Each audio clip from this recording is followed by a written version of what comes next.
eu gostaria de pedir aos irmãos que abrissem em Tessalonicenses, capítulo 1.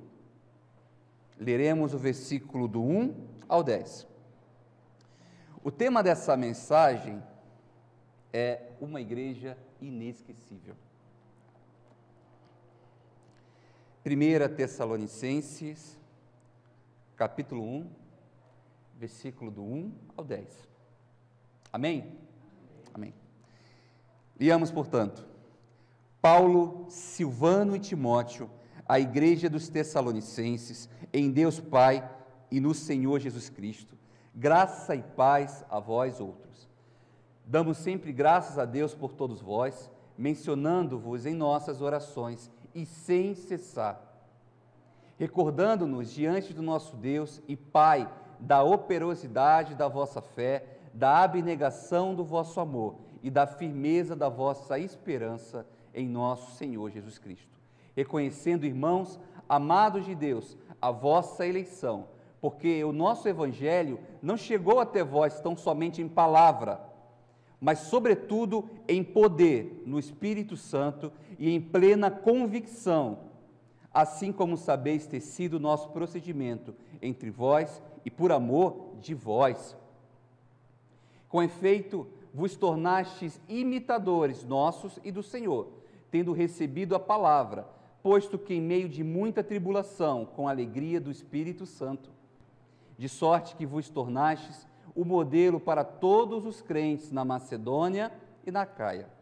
Porque de vós repercutiu a palavra do Senhor, não só na Macedônia e Acaia, mas também por toda parte se divulgou a vossa fé para com Deus, a tal ponto de não termos necessidade de acrescentar coisa alguma. Pois eles mesmos, nos tocante a nós, proclamam que repercussão teve o nosso ingresso no vosso meio, e como, deixando os ídolos, vos convertestes a Deus, para servirdes o Deus vivo e verdadeiro, e para aguardardes dos céus o seu Filho, a quem ele ressuscitou dentre os mortos, Jesus, que nos livra da ira vindoura. Diz assim a palavra do Senhor. Oremos. Pai Santo, nós louvamos o teu santo nome, porque sabemos que o Senhor está aqui, Pai.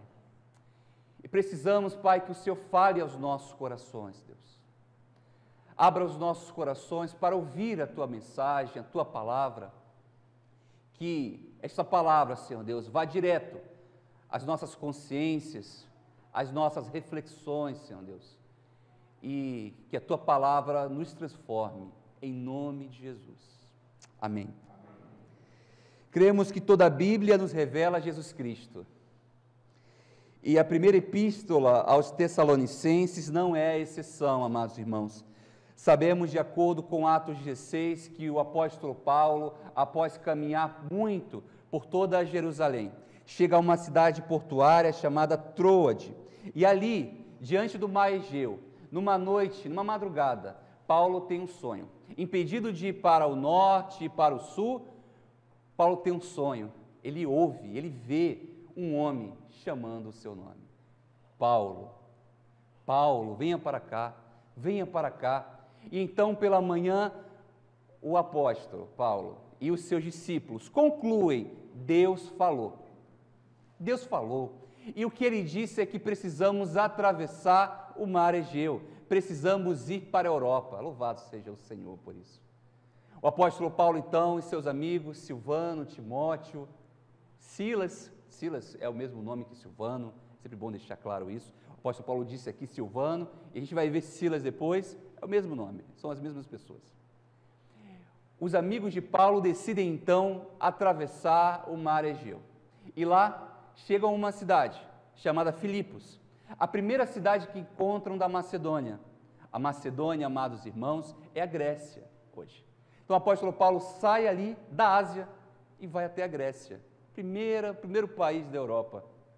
Lá, na cidade de Filipos, prega o Evangelho, proclama o Senhor Jesus Cristo a todo o povo, mas logo são perseguidos. E vocês sabem disso, porque nós lembramos que Paulo e Silas foram presos na prisão em Filipos. Lembram que quando Paulo e Silas louvam o Senhor, um terremoto acontece e os grilhões são quebrados? É aqui, neste momento. Paulo e Silas experimentam da intervenção divina. São libertos por aquele terremoto, mas encontram um carcereiro. O carcereiro que cuidava de Paulo, que tinha sobre Paulo e Silas a responsabilidade. Então, Paulo e Silas decidem pregar ao carcereiro. Mais uma vez, é bem verdade que em todo o tempo que Paulo estava naquela prisão, Paulo pregava aos carcereiros, aos prisioneiros. E quando eles encontram uma oportunidade de fugir daquela prisão, decidem não ir. Decidem ficar para que aquele carcereiro não fosse morto. A primeira igreja plantada na Europa nasce com a família do carcereiro. Olha que coisa bonita. Uma igreja plantada na casa de um irmão que os aprisionou, que cuidava da sua prisão. Bom, vocês sabem, todo aquele povo fica revoltado com o apóstolo Paulo, Silas e toda a sua equipe. E o apóstolo Paulo precisa fugir. E a próxima cidade que o apóstolo chega é a Tessalônica. Tessalônica que era a capital da Macedônia, a capital da Grécia. E ali eles se firmam. Diferentemente de Filipos, havia uma sinagoga judaica naquela cidade.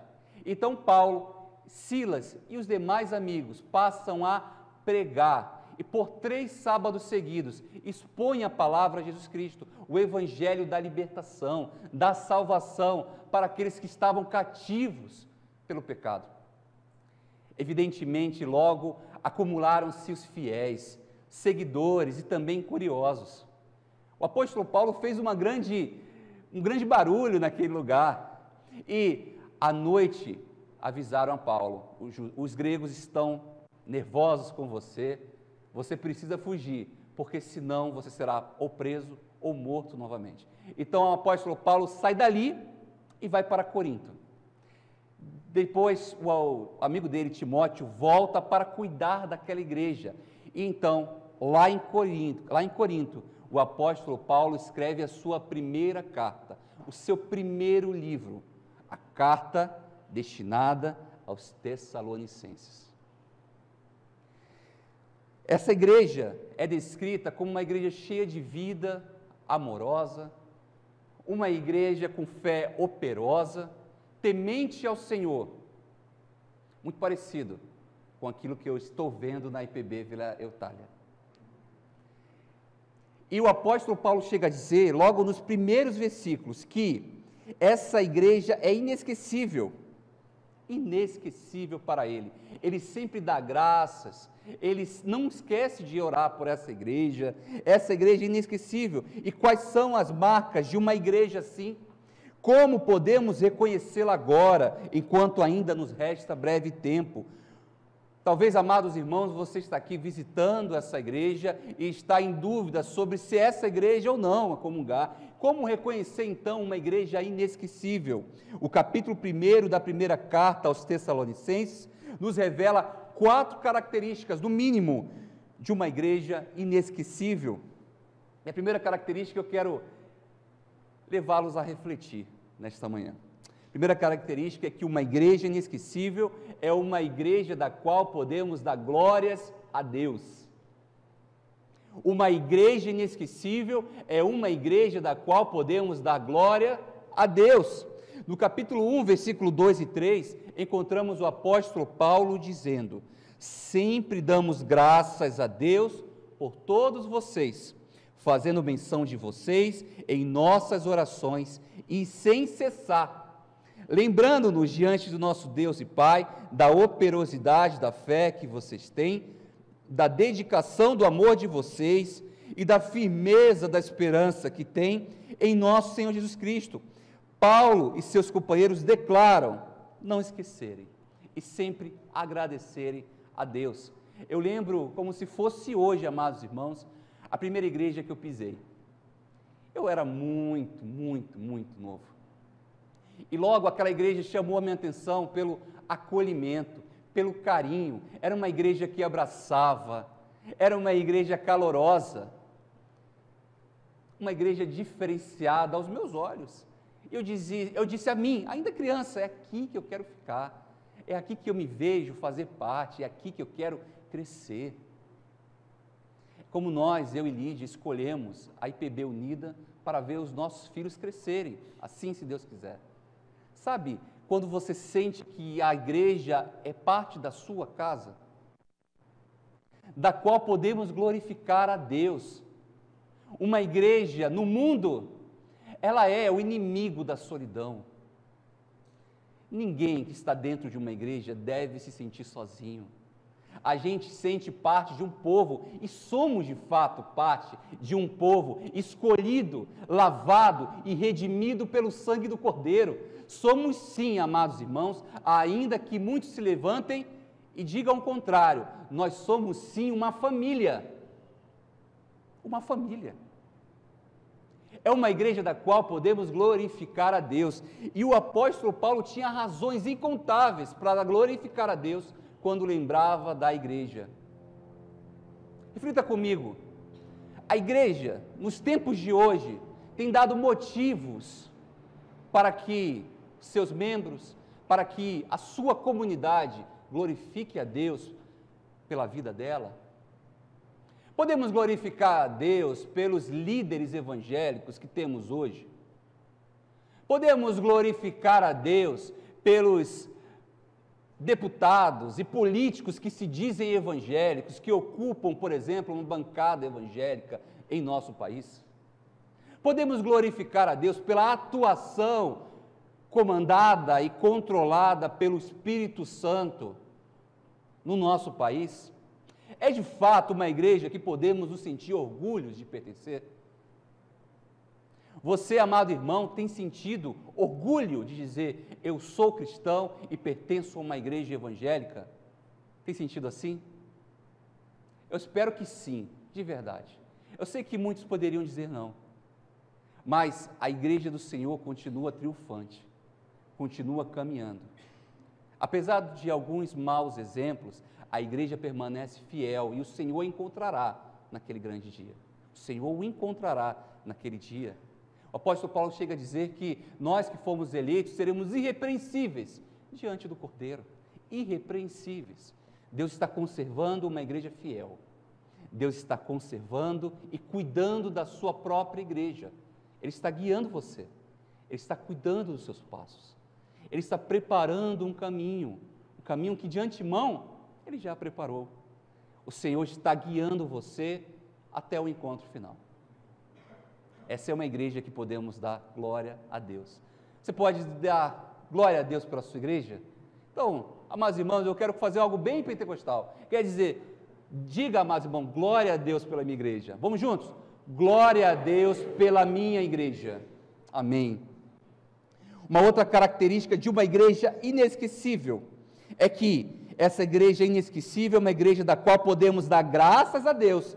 É uma igreja que vive o que prega. Uma igreja que podemos dar graças a Deus é uma igreja que vive o que prega. Leamos o que o apóstolo Paulo disse, do versículo 4 ao 5.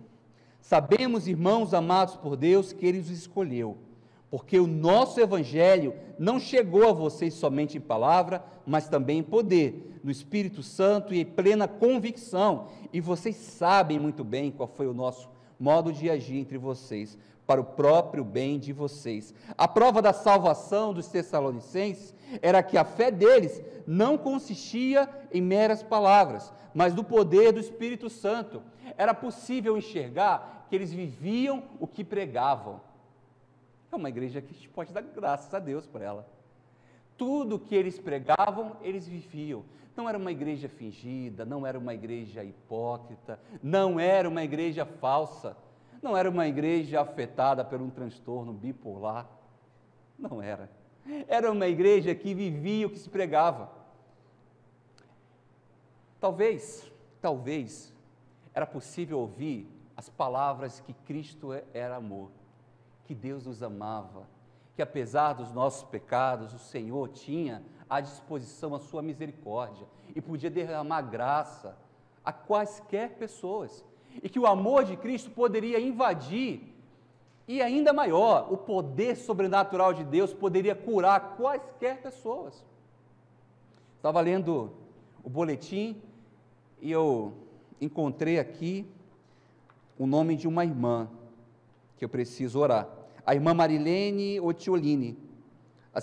Eu também encontrei aqui a senhora Dora, a irmã Cibele, a irmã Chilene, o irmão Esmeraldo, o diácono Valdir, a irmã Maria Rita, o irmão Leonor, a irmã Clementina, a irmã Alice Bega, a irmã Adelina, o irmão Jonas, a irmã Doralice, a senhora Cristine Brito, aos irmãos Manuel e família, e por fim, o irmão Miguelzinho Cunha, lá de Natal, Rio Grande do Norte.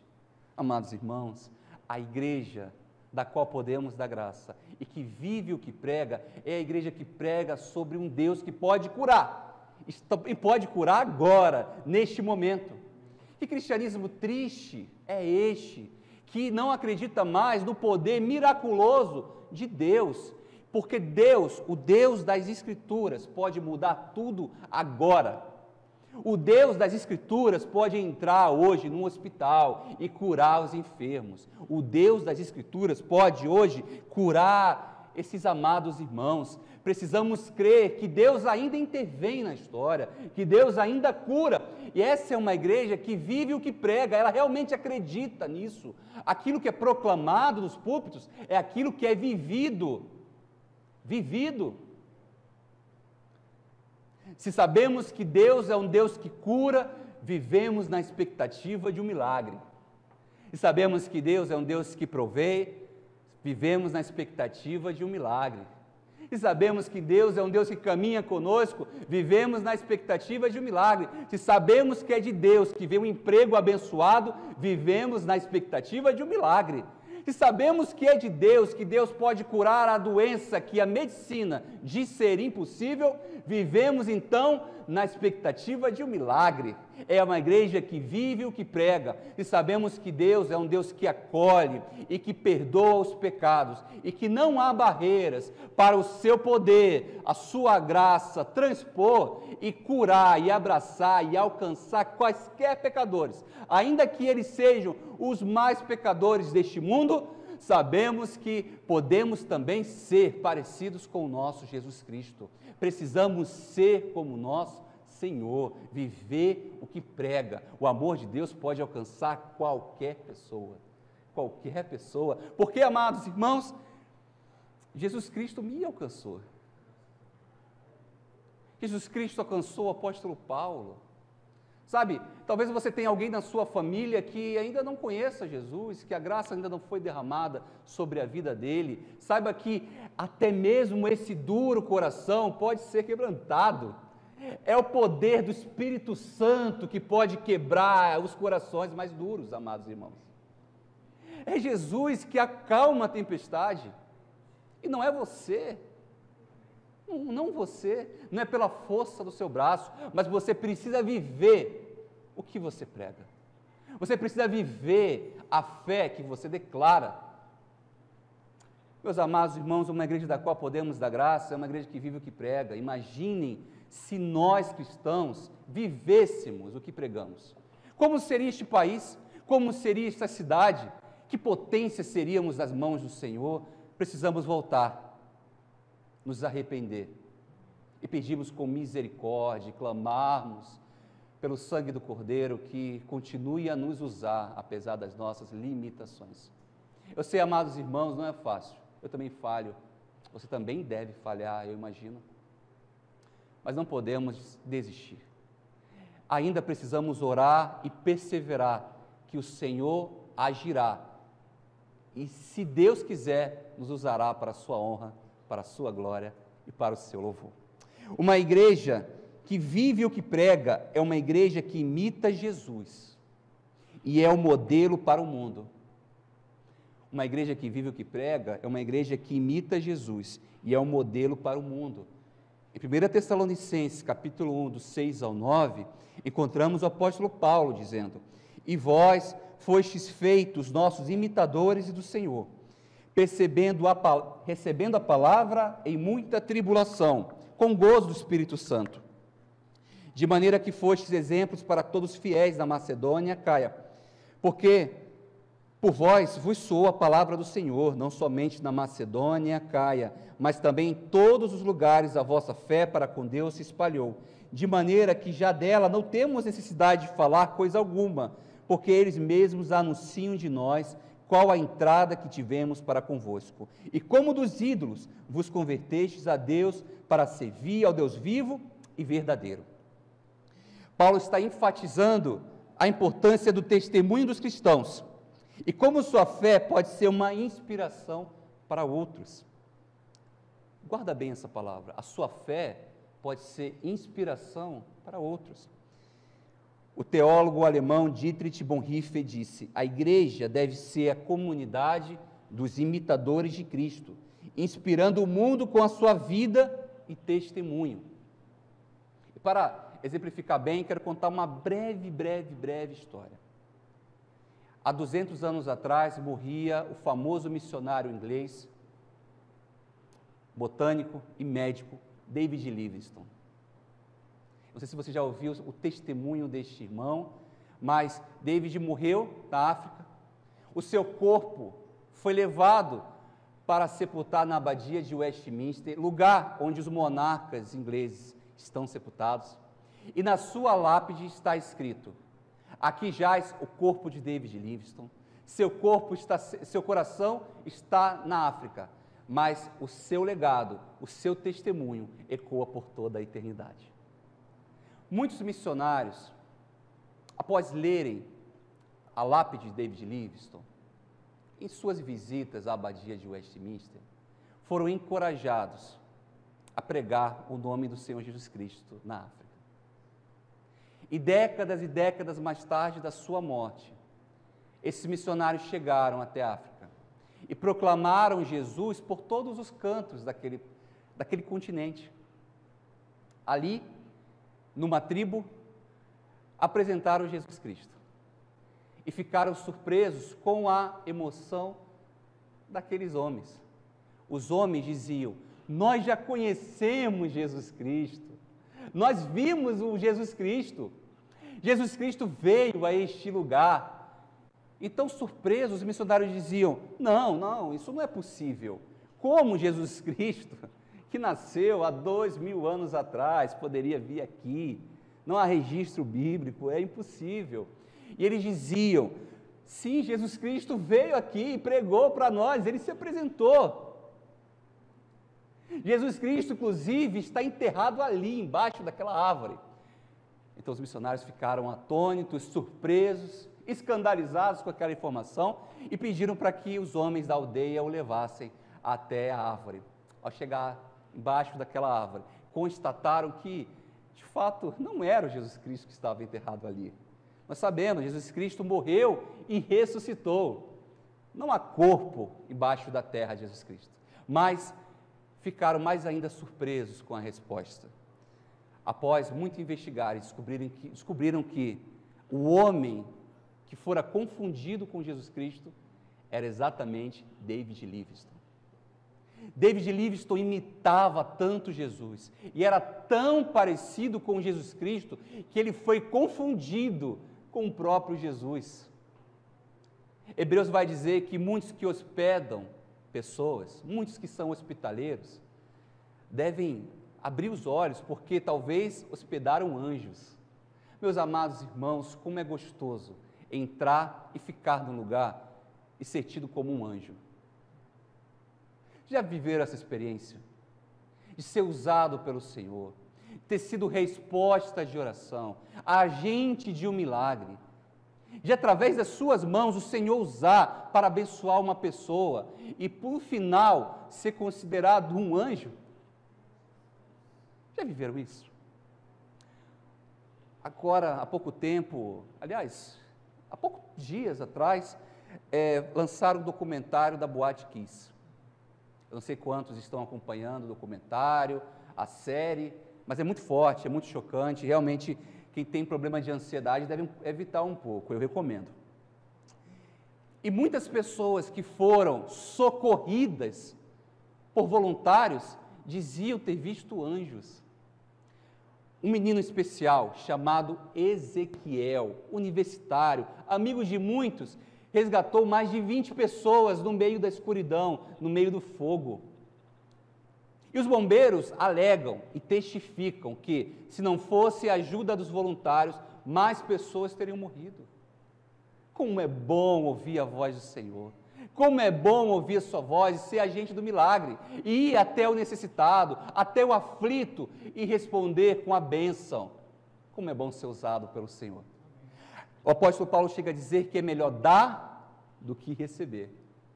É muito melhor ser usado, é muito melhor dar, é muito melhor ser generoso, é verdade. Vocês já experimentaram dessa sensação de ouvir a voz do Senhor e fazer a sua vontade, assim, obedecendo a voz dele e abençoando, através dele, outras pessoas? Ah, amados irmãos, não há descrição que possa comparar com esse sentimento. É maravilhoso demais. Uma igreja que vive o que prega, é uma igreja que imita Jesus, é um modelo para o mundo. Não à toa que muitos cristãos, obedientes e fiéis à palavra do Senhor, realizaram grandes feitos. E David Livingstone, lá na Universidade de Cambridge, ao discursar para os jovens universitários, disse: vocês acham que o que eu fiz foi sacrifício? Amados, não foi sacrifício, é maravilhoso e é um privilégio servir ao Senhor na África. O que vocês chamam de sacrifício? O que é sacrificar um pouco, gastar um pouco a sua vida diante daquilo que Jesus Cristo fez por mim? Esse homem perdeu a esposa, contraiu dezenas de vezes malária e morreu na África. Esse homem evangelizou e foi a todos os povos. Esse homem descobriu várias e várias plantas medicinais. Esse homem está na abadia de Westminster por sua importância na área da ciência e na área religiosa. Esse homem disse aos universitários: que sacrifício! Não há sacrifício em servir a Deus, é um privilégio, é uma honra imitar Jesus Cristo. Amados irmãos, saia daqui com essa consciência, é uma honra servir a Jesus Cristo e imitá-lo. Amados irmãos, é uma honra imitá-lo diante da ofensa. Como respondemos à ofensa? Com silêncio. Jesus Cristo nos ensinou assim, como ovelha muda, foi ao matadouro e se entregou por nós. Como respondemos diante das brigas, das divisões, com amor, orando em todo o tempo pelos vossos inimigos? Assim diz a palavra do Senhor. Um cristão não responde com a bala, o cristão responde com a oração. Ele ora por aquela pessoa. A gente ora, e não é entregar a Satanás, não. Não é assim que isso acontece. É dizer: Senhor, eu creio no seu poder salvífico, eu creio que o Senhor pode entrar naquele coração, quebrantar aquele coração e derramar da tua graça e do teu amor. Alcança, Senhor, esta pessoa que tem me feito tanto mal.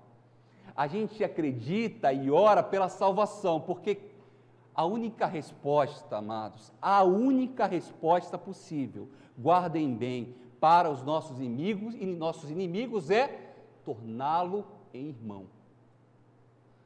Nós vencemos os inimigos quando os tornamos nossos irmãos. O Senhor requer de nós que nós preguemos a palavra, que nós abramos nossas Bíblias, que nós revelemos quem é o Senhor Jesus Cristo ao mundo, que nós testemunhemos o seu poder, da sua graça e do teu amor. É assim que tornamos os nossos inimigos em irmãos. Não é a morte, o castigo para os nossos inimigos, mas é torná-los família. Torná-los família é a nossa missão.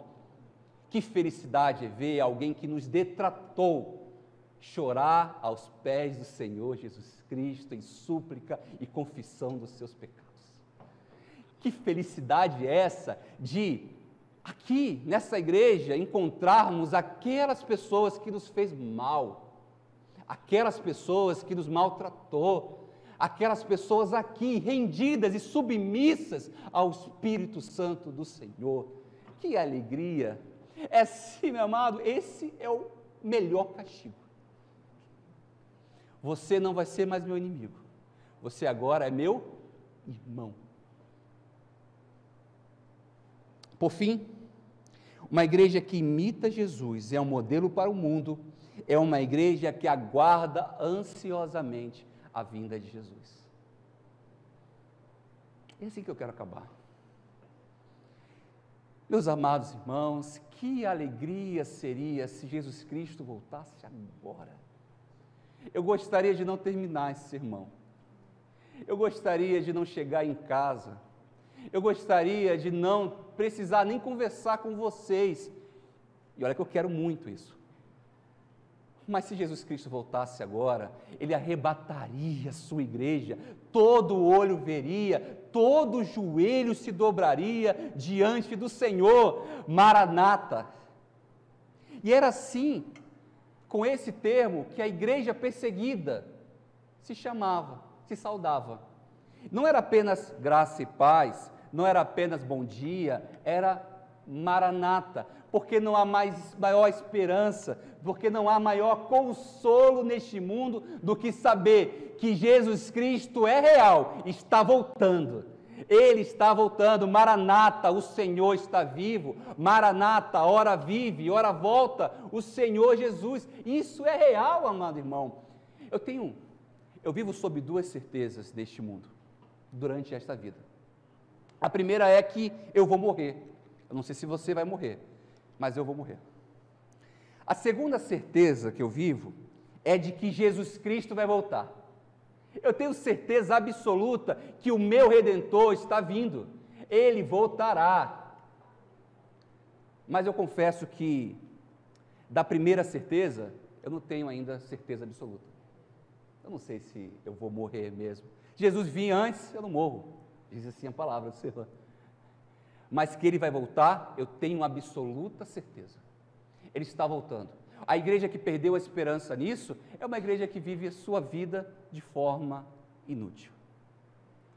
O consolo e a esperança que Jesus Cristo voltaria, foi o que acolheu o coração daqueles que eram perseguidos, no primeiro, no segundo e no terceiro séculos após Jesus Cristo. Jesus Cristo está voltando. E quando a gente perde, amados irmãos, a consciência dessa verdade, a gente invalida a nossa fé. Alguém que perdeu essa esperança e alguém que perdeu esse anseio, alguém que perdeu essa expectativa, é dominado por quaisquer tipo de ideologia. Quaisquer tipo de ideologia. É por isso que muitos estão se aliando a ideologias do mundo. É por isso que muitos cristãos estão se desviando do seu propósito. Uma igreja que perdeu a fé na volta a Jesus Cristo sabe que a solução final para os seus problemas está na volta de Cristo.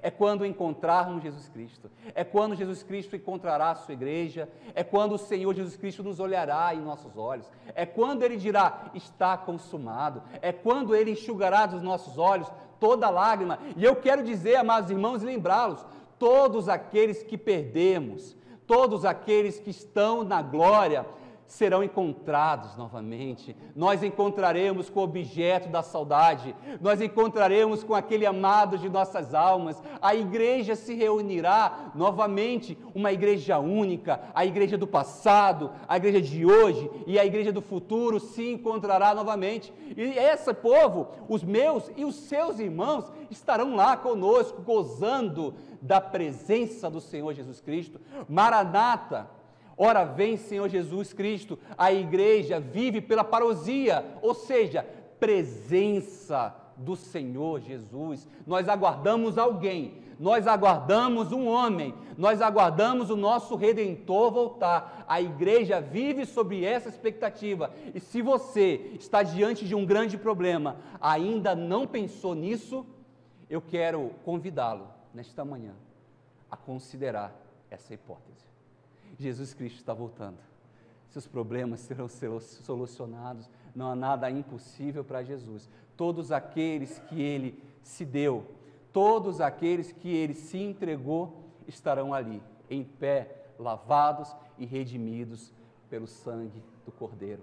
Maranata, ora vem, Senhor Jesus. Uma igreja inesquecível é uma igreja que podemos dar glórias a Deus, uma igreja inesquecível é uma igreja que vive o que prega, uma igreja inesquecível é uma igreja que imita Jesus e é modelo para o mundo.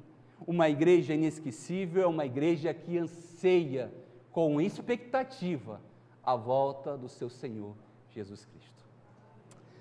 Amados, a igreja é chamada a ser uma comunidade inesquecível, como já vimos, onde o amor e a verdade de Deus são vividos de forma tangível.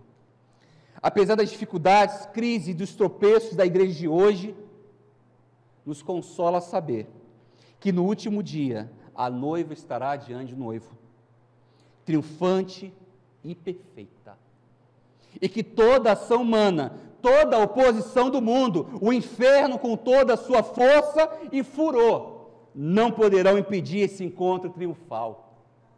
Ele está falando de você, Ele está falando de mim, Ele está falando da sua igreja, que, assim como o apóstolo Paulo dizia ser a igreja de Tessalônica inesquecível, meu querido e amado irmão, você, pela graça do Senhor Jesus Cristo, quando foi selado pelo Espírito Santo, quando foi acolhido e incluído na família de Jesus, é de você. Você é inesquecível para Deus. Você é inesquecível para Deus. Deus não se esquece de você. Ele ouve suas orações. Ele ouve aquilo que você suspira. Você é inesquecível para Deus. Não se esqueça e não trate como se fosse barato aquilo que custou caro para Deus. Oremos. Nosso Pai, nós louvamos o Teu santo nome, porque nesta manhã o Senhor falaste aos nossos corações. Paizinho amado, ainda que estejamos com muitos problemas, ainda que estejamos sofrendo diante de muitas aflições, o Senhor falou aos nossos corações e queremos render graças e louvores a Ti, Pai. Paizinho amado, que as palavras que o Senhor falou, Pai amado, sejam gravadas em nossos corações, Pai. Enquanto louvamos o Senhor, desejamos que os nossos corações sejam curados, sejam transformados, queremos ser cada vez mais parecidos contigo, Jesus. O Teu povo clama por salvação, o Teu povo clama pela Tua presença, Pai. Ah, Pai, não te demores, Jesus, nós estamos esperando o Senhor. Precisamos de Ti, precisamos da Tua intervenção, precisamos da força. Nós somos totalmente dependentes de Ti, Jesus. Continua, Senhor Deus, a nos abençoar, a falar e, sobretudo, a nos perdoar, em nome de Jesus. Fala conosco, Deus, e continua a falar aos nossos corações, porque Tu és um Deus bom, Tu és um bom Pai, e nós somos, por causa da Tua graça e do Teu sacrifício naquela cruz, inesquecíveis para Ti. Obrigado por tudo. Nós Te agradecemos, Deus, em nome de Jesus. Amém.